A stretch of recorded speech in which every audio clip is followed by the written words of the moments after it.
In this week's video, we'll review the latest charts and data to help us answer the question, what does the history of recessions tell us about today's stock market? We'll be moving quickly, so feel free to use the pause button on your video player. There are two major segments in this week's video. The first will take a hard look at recession data, and the second will rely heavily on market charts. When it comes to the stock market, 365 days a year, we can ask, but what about? Thus, we purposely covered this topic on May 19th, knowing that the media loves to use the term catastrophic whenever the topic of the debt ceiling comes up. So just as we've done with market charts in recent weeks, in this week's video, we want to look at current data. We don't want to be concerned about something that might happen, because ultimately market sell-offs are based on a tipping point between the acceptance of risk and risk aversion. So no matter what topic is keeping us tossing and turning at night, including the Treasury General account, if the problem is big enough within the context of the weight of the evidence, we will reach one of those tipping points, and that will be reflected in the charts in front of us, including all of the charts that we will cover in this week's video. When reviewing a chart like this, you often get, why so many lines? There's a reason why there's so many lines on this chart. This is a convergence look in here. It's telling us that market participants on multiple time frames are all seeing good things happen. And there's no question, from a probability perspective, the probability of good things happening with this profile is significantly higher than this profile over here in 2022. Doesn't predict anything. Helps us understand the odds of good things happening relative to the odds of bad things happening. Bottom line is, in its present form, this chart is not particularly concerning. That's also true if we look at SPLG, which is an S&P 500 ETF, basically the exact same positions as SPY or VOO. If we take the concept down to the 8-day out to the 21-day, this is also a favorable look on Friday, June 3rd at 1 p.m. Eastern Time. But what about the fact that the government needs to replenish the Treasury General account? You can pause your video player here. But the reality is that topic, and every topic that we can think of, is reflected in this chart. And it's reflected in this chart. Thus, if this or anything else becomes a problem, it will be reflected here and here. So in this week's video, and in the weeks and months ahead, concerns about defaults in the credit markets will also be reflected in the charts. Given the data that they have in front of them today, the Fed is signaling that they plan to pause in June. And obviously, these probabilities shown on the screen are subject to change. But what about the yield curve in the coming recession? Well, the reality of this situation is, this really isn't the pertinent question. The pertinent question is timing. Does it appear that a recession is imminent? How we handle a recession that occurs in 2 days is significantly different from how we would handle a recession that occurs in 2 years. Given interest rates have risen faster than any other time in recent history, it is logical and prudent to be concerned about the possibility of a recession, a hit to corporate earnings, and big drawdowns in the stock market. As we've covered numerous times in these videos, the National Bureau of Economic Research uses 6 key economic data sets to determine if the U.S. economy has entered a recession. If we compare the look of these data sets during past recessions to the look in June 2023, what can we learn about recession odds, the outlook for earnings, and the stock market? The National Bureau of Economic Research's definition emphasizes that a recession involves a significant decline in economic activity that is spread across the economy and lasts more than a few months. Again, from NBER. Because a recession must influence the economy broadly and not be confined to one sector, the committee emphasizes economy-wide measures of economic activity. These include, number 1, real personal income less transfers. 2, non-farm payroll employment. 3, employment as measured by the household survey. Number 4, real personal consumption expenditures. Number 5, wholesale retail sales adjusted for price changes. And number 6, industrial production. In recent decades, the two measures we have put the most weight on are real personal income less transfers and non-farm payroll employment. It should also be pointed out, if you look in this list here, you will not find anything about an inverted yield curve. And as we've covered in the past, the economists that wrote their PhD dissertation at the University of Chicago and identified the yield curve as being linked to the path of U.S. economic activity, he is on record in 2023 as saying it's possible yield curve inversion could be giving a false signal this time. And if it is giving a false signal, then these 6 data sets will hold up better than they have in past recessions. There are countless economic data sets that we can use to try to predict when these 6 data sets will begin to deteriorate. But ultimately, if we trade the data set in front of us, at some point we need to see observable evidence on these charts of significant and material deterioration. And really, the only way to know what these data sets look like during a recession is to review them. Real personal income excluding transfer receipts. Shaded areas on all these charts indicate U.S. recessions. There's a major bear market in 1973, 1974. You can see the data begins to deteriorate in a significant and meaningful way. Similar situation in the double dip case, 1980, 1981. You can see the data starts to get soft.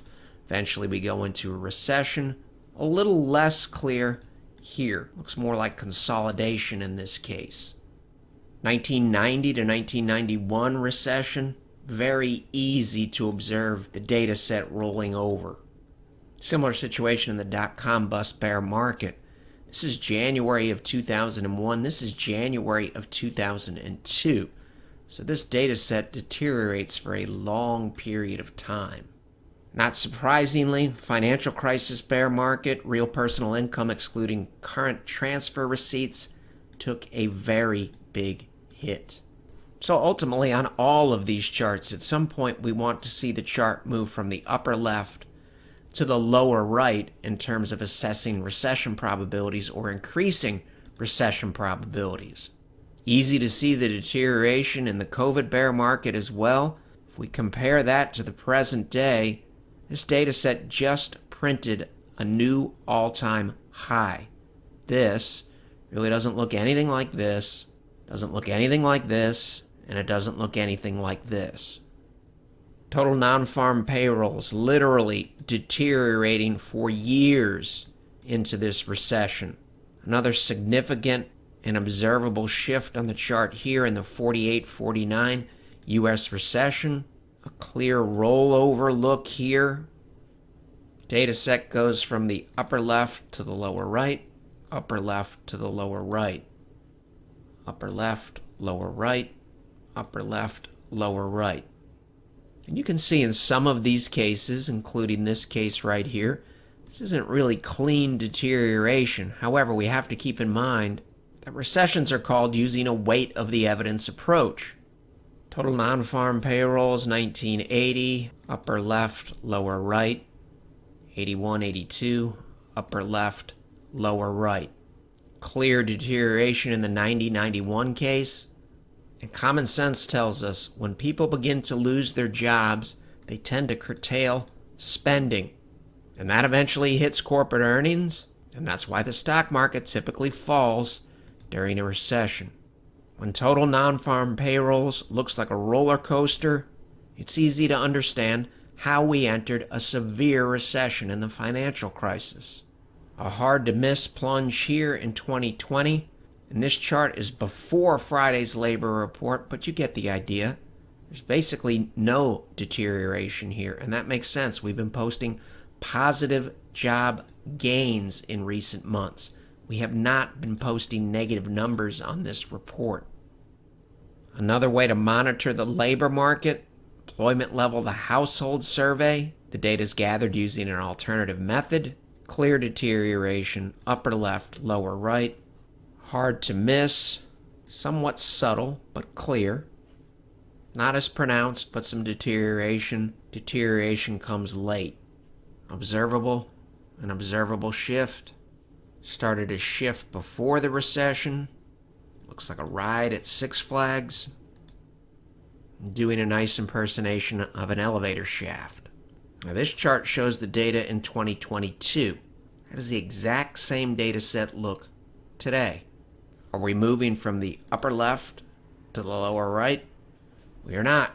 We are moving from the lower left to the upper right. This is May of 2022 here. This is April of 2023 here.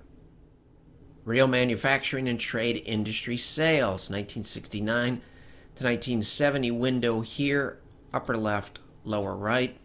Observable evidence. We could see this type of deterioration on a chart across the room. A good reminder in the 1990 case here that economic data can reverse abruptly. We don't want to be complacent about anything that we're looking at any given point in time. Take it day by day and see how the data evolves. Upper left, lower right, recession. Upper left, lower right, recession. Probably fair to say that this looks significantly worse than this over here.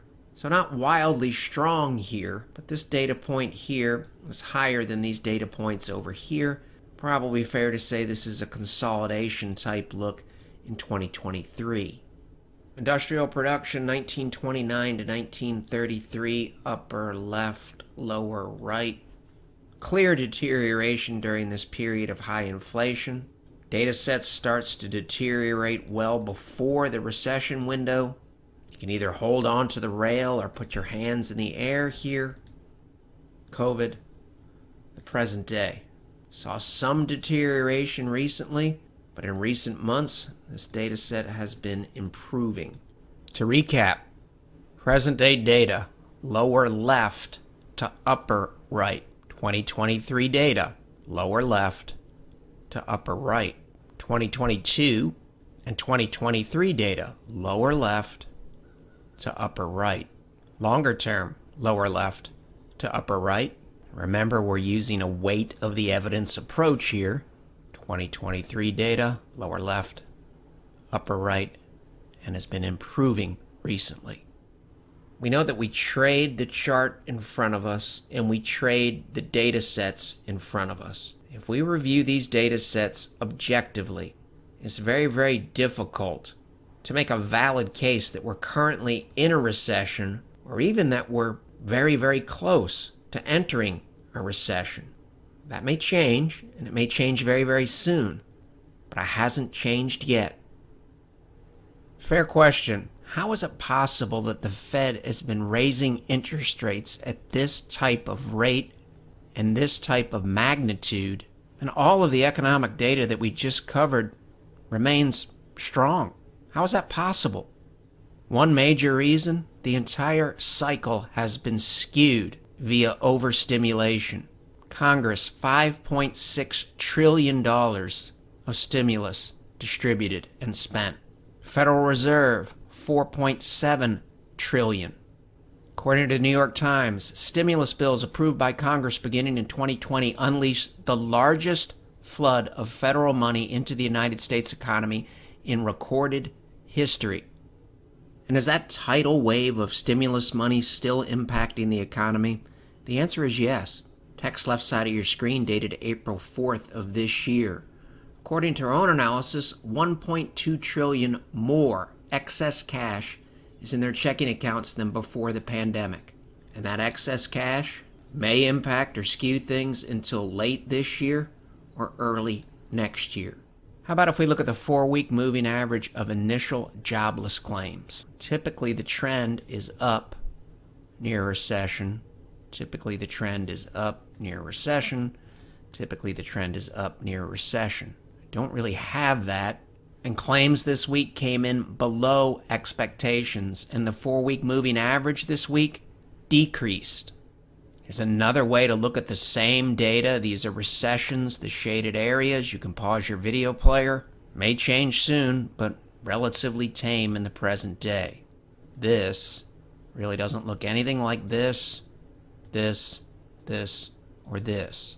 We zoom in, we have had some movement, so we need to keep an open mind. We also need to keep an open mind about being in a different environment. It's possible that the trend in interest rates, the long-term trend, has flipped. That may mean the return from that balanced 60-40 portfolio in this window may be significantly different in this window. What about a broader brushstroke of market charts relative to the weight of the evidence and the question on your screen? Well, this is a good place to start. You can Google this title here to find numerous charts covering this topic. Remember, technical analysis is about human behavior and subtle shifts. If we go back to the peak over here in 2022, we never have a look like this. This is May 17th here. This is June 1st. NASDAQ monthly with monthly RSI, June 2nd at 11 a.m. Eastern Time. 1990 recession, when monthly RSI came down this low and then recaptured the center line, the decline was behind us. 2002 came down this low, recaptured the center line, the low is in. 2009 came down this low, RSI recaptures 50, the low is in the rear view mirror. Present day, down here, at the moment above 50. This is the chart in front of us. We're not making any assumption about what happens next. From a trend and momentum perspective, looks constructive. This looks different from this, and this. It's possible, even if good things happen in the NASDAQ, the rally's going to broaden out, and on a relative basis, it needs to take a little bit of a break. That's to be determined. NASDAQ weekly down here, from a longer-term trend perspective, batting 0 for 5. This week, batting 5 for 5. Momentum that we've been covering in these videos for several weeks now says we shouldn't be surprised that the market continues to march higher. June 2nd, 11 a.m., this still is an area of possible resistance that we should be aware of. Covered this numerous times. It looked good in the rear view mirror. It still looks good. Possible we're a little bit overdone in the short term, but the market will make that call. I think the message is the same relative to the message probably the last 2 weeks. There's not a lot on this chart that's negative. Weekly RSI June 2nd at 11 a.m. Eastern, all the way up to 68. Higher than this level, higher than this level, and higher than this level, and looks different from anything that we've seen in 2022 or 2023. NASDAQ weekly down here, this is almost the mirror image of this peaking process here. Made a stand in 2009, made a stand at the COVID low, similar stand in the present day, above an upward sloping 200-week moving average. Momentum continues to distance itself from the failed rally in 2008 and the failed rally in 2002. Copper trying to make a stand at a logical level. Covered this many times. You can make an argument that this in 2009, after the major low, looks similar to this. Making some progress here. A very long-term battle has been waged in this area. We are now above that area. Weekly, constructive down here, 30, 40, 50 week. The fastest moving average blue is on top. The slopes of all the moving averages are up. Price is above. Still may have some work to do here. We'd prefer to see 50 on the bottom, telling us some consolidation up here, even if good things happen, wouldn't be shocking. Possibly even coming back to retest this level here or this level here. Not a prediction in any shape, form, or fashion. Weekly cloud looks good.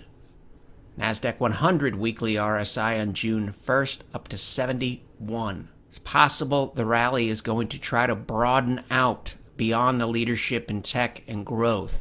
NYSE Composite trying to make a stand here at a logical level on the daily chart. This is the look on June 1st on the weekly. This is the look during Friday's session. If the rally is going to broaden out, this look here from June 1st needs to improve a little bit more. This is during Friday's session. I'd like to see it out here. This is a good step here if you review this chart. The look in the present day here relative to this look here. NYSE new highs minus new lows. You can find them on our Twitter feed from Friday's session. Really would like to see us stay in this box now. We're in it, and we would like this look to look more like this or this. June 2nd, 11:40 a.m. This looks different from anything in here. And we're above this gap here. Longer above, the more relevant it becomes. Constructive look here with the weeklies. This is evidence that the rally may be trying to broaden out. S&P 500 weekly cloud, 5 for 5. Monthly moving averages, bullish cross S&P 500, bullish cross global stocks X USA. We said we wanted this to continue weeks or months ago. That's been the case. This still looks constructive here. S&P 500 clearing some important levels, longer above, the more relevant it becomes. Foreign developed markets still batting 5 for 5 on the weekly. Also noteworthy on the S&P 500 weekly cloud. All of the things, the bad things that happened when the trend rolled over last year are now reversing or have reversed. 5 for 5. Also another mirror image. We got a sleepy trend here. 2022. Red above green. That's bearish. That tells you we could move a long way, and we did. Polar opposite in the present day. We're even lower, a sleepier trend. How do we know it's sleepy? We've been going sideways. Green above red and turning up from below. All of it constructive, tells us to keep an open mind about price moving into this white space. Not a prediction. Moving average envelopes that we've covered, this is constructive. This is constructive. This over here, the weekly, looks different from this and this. Above this level, momentum still hanging in there. This chart told us to keep an open mind about further upside. So far, so good. The message is the same. It's not just the S&P 500. This is global stocks here, VT in the Vanguard world, trying to make a stand above an upward sloping 200-week moving average, very similar to the S&P 500 with a constructive momentum look. I believe this is the chart that we covered on the final bar several weeks ago that told us to keep an open mind about better than expected outcomes. S&P 500 weekly RSI, we've been covering this chart for a long time. We closed above 60. This is the figure here, 62 and change, around noon on Friday, June 2nd. I just checked it at approximately 6:20 p.m. on June 2nd, and we closed at 62 and change. Mentioned this level last week. We closed right near this level on Thursday, and were able to exceed it on Friday. You can pause your video player here. If you look at this chart objectively, it's very, very difficult to look at this side of the screen, upper right, and compare it to this period in here or this period in here relative to bullish periods and come up with anything other than the probabilities are improving. Similar situation down here, clearing some good levels on the weekly cloud. Noted this many times. Weekly VIX in 2022 looks significantly different from weekly VIX on June 2nd at 12:34 p.m. Eastern Time. Compare the transition over here in early 2022 to this transition in the present day. Covered this many times, still have a good look over here. Apple Weekly 2022, 0 for 5, now 5 for 5. Covered this last week. This, in a subtle way but significant way, looks different from everything in the rearview mirror. Is it possible that we're going to see a wave of defaults in the credit markets in the next 6 to 18 months? Absolutely, positively, yes. The charts in front of us, at the moment, say otherwise. Bearish setup here in 2007, 2008. Bullish setup here, 11, 12. Bullish setup after the COVID low. This is the present day. Walking forward from June to the present day, this doesn't look like a market that's concerned about defaults. Is it subject to change? Sure it is. We popped above here. Look where the blue moving average is, the 50-week. Popped above here. Now look what the 50-week is doing. Look where the 50-week is relative to price. Covered this many times. This is a bullish look after the major low in 2009. This is a bullish look here, 2016. Right now, we have that bullish look. Wouldn't say that it's convincing at this point, but it's much better than it was back here in 2022. Covered this last week. It speaks for itself. This looks significantly different from all of this walking forward from January of 2022. If the rally's going to broaden out, we'd really like to see this move in this direction. Had a nice day on Friday, trying to make a stand near an important level. Anchored volume weighted average price. This is a very important region in here. If we can get into this white space here, that is not what the stock market bears want to see. Stock market bears want to see this down here. To make an argument, this is somewhat of a falling wedge type look. Still has work to do. Equal weight tech. This is a constructive look. It's very constructive. You can find last week's video on the Shivako Capital channel on YouTube. We covered this concept here in detail on numerous charts. It applies to this chart, and this is a good look. Applies to this chart, and this is a good look. Ratio trying to make a stand at a very logical area, an upward sloping 50-month. Covered this many times. You can pause your video player. It leans risk on. Covered this many times. You can pause your video player. This looks significantly different from all of this in 2022. This is the bearish look that stock market bulls would like to avoid in late 2007, early 2008. This is a bullish look after the major low in February of 2016. This is a bullish look when the market made a stand at the COVID low. This is the present day with the 50-month moving average turning up. Compare and contrast that to price below and the 50-month eventually turning down. VEU, constructive developments on the monthly chart. Defensive staples relative to VEU. Going back to 2022 here. It's a subtle change. The price relative to the moving averages in here in 2022, and look where we are in the present day. VEU weekly here, above an upward sloping 30 week. XLK monthly with a much improved look. After a major low in 2016, present day, this is XLP divided by XLK. The fact that PPO is trying to turn up or has turned up above the zero line tells us that mathematically or probabilistically that this is a counter trend move within the context of an existing uptrend. It's quite a bit different from this look here in 2008. Pause your video player. This is the look that you would want to avoid if you're a stock market bull. This is the present day. Covered this last week. We said this tight convergence look was constructive. Here's a week later. There's a lot more material out there, all of it recent. You can Google this here to find these articles. They all have numerous charts. If you found this video helpful, please subscribe to our YouTube channel and share our material. Given everything we know today, is it logical to expect that we could have a recession sometime in the next 2 to 18 months?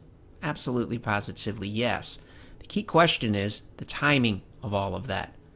We're still dealing with a cycle that has been majorly skewed by overstimulation, and that's really not debatable.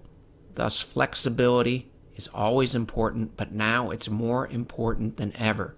S&P 500 looks like it's finally trying to break above 4,200, and that could bring a lot of bearish defensive capital from defensive positions into the market. We're not making any assumptions here that we're going to go into a recession or avoid a recession. We're not making any assumptions that we're in a new bull market or this is the last leg up and we're going to have a major reversal. Because of this, the skew, the best way to handle it is to take it day by day. Right now, the charts and the economic profile, they're favorable. There's nothing in this data that we've covered that is jumping up and down and screaming we're in a recession or that one is even imminent.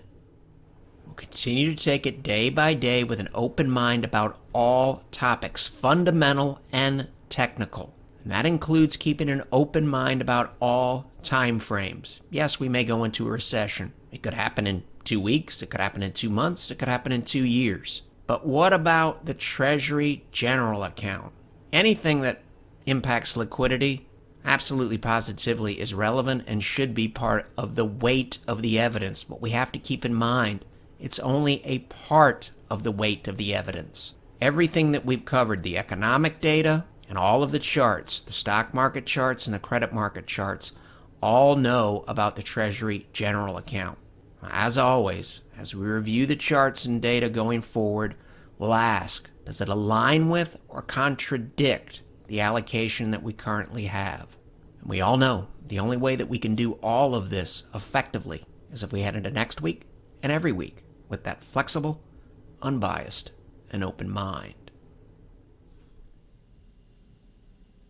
The material in this video has no regard to the specific investment objectives, financial situation, or particular needs of any viewer. This video is presented solely for informational purposes and is not to be construed as a solicitation or an offer to buy or sell any securities or any related financial instruments, nor should any of its content be taken as investment advice. Any opinions expressed in this video are subject to change without notice, and Shivako Capital Management, LLC, or CCM, is not under any obligation to update or keep current the information contained herein. CCM and its respective officers and associates or clients may have an interest in the securities or derivatives of any entities referred to in this material. CCM accepts no liability whatsoever for any loss or damage of any kind arising out of the use of all or any part of this material. We recommend that you consult with a licensed and qualified professional before making any investment decision.